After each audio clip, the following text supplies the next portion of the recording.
Assalamualaikum warahmatullahi wabarakatuh.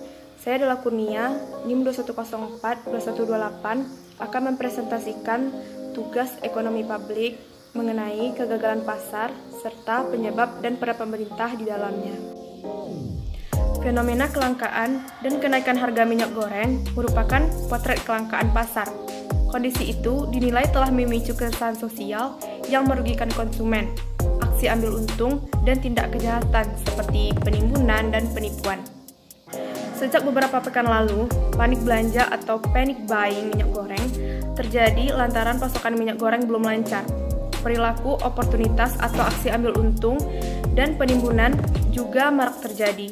Pemerintah memang telah mengambil sejumlah kebijakan untuk menstabilkan stok dan harga minyak goreng, tetapi masalah belum kunjung terpecahkan. Kegagalan pasar itu menimbulkan kepanikan, terlebih terkait kebutuhan pasar, baik bagi kalangan menengah ke bawah maupun menengah ke atas.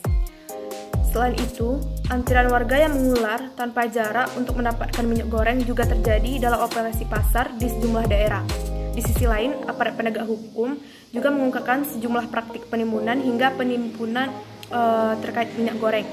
Pemerintah bahkan menutup sekitar 400 kios di sejumlah lokal pasar lantaran menjual minyak goreng di atas HET. Di samping itu, terkait kondisi kelangkaan ini, pemerintah tentu memiliki segudang alasan, mulai dari naiknya harga CPO di pasar global hingga meningkatnya lonjakan kebutuhan CPO. Namun, persoalan tersebut dianggap sebagai problem krisis yang sebenarnya sudah dapat diprediksi. Berdasarkan catatan Ombudsman, krisis minyak goreng di Indonesia tercermin dalam 3 faktor, yaitu penimbunan stok minyak goreng, pengalihan barang di pasar modern ke pasar tradisional, dan munculnya panic buying di tengah masyarakat. Kementerian Perdagangan atau Kemendak menyampaikan bahwa stok minyak goreng di pasaran harusnya melimpah. Akan tetapi, minyak goreng seakan-akan langka dan akibatnya harganya pun melonjak. Salah satu hal yang dicurigai sebagai penyebabnya adalah minyak goreng yang seharusnya untuk rakyat justru malah terserap oleh pelaku industri. Ketersediaan minyak sawit sebagai bahan baku minyak goreng yang terkumpul dalam kebijakan domestic obligation atau DMO sudah cukup besar.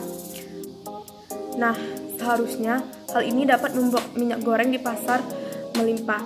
Selain itu, ada juga sebagian dari produsen minyak goreng yang justru melakukan ekspor tanpa izin, yang tentu melanggar hukum. Sebab, cara-cara yang digunakan oleh pelaku industri tersebut salah. Dan kenaikan harga minyak goreng utamanya dipicu oleh naiknya harga CPO internasional hingga 2 kali lipat dari harga sebelumnya. Nah, ini berdampak pada naiknya harga pokok produksi atau HPP. Ketersediaan di pasar tradisional aman, walaupun harganya mahal atau di atas HET atau harga eceran tertinggi. Sementara, ketersediaan di gerai modern mengalami kekosongan lantaran meningkatnya permintaan karena di gerai modern sudah mengikuti HET. Dan selanjutnya yaitu sejumlah upaya memang telah dilakukan pemerintah, mulai dari subsidi harga minyak goreng hingga ke pembatasan ekspor melalui Domestic Market Obligation atau DMO dan penerapan Domestic Price Obligation atau DPO. Namun, kebijakan ini justru kian membuat stok minyak goreng di pasaran semakin terbatas bahkan langka. Baiklah, hanya sekian presentasi saya mengenai contoh kegagalan pasar dan peran pemerintah di dalamnya.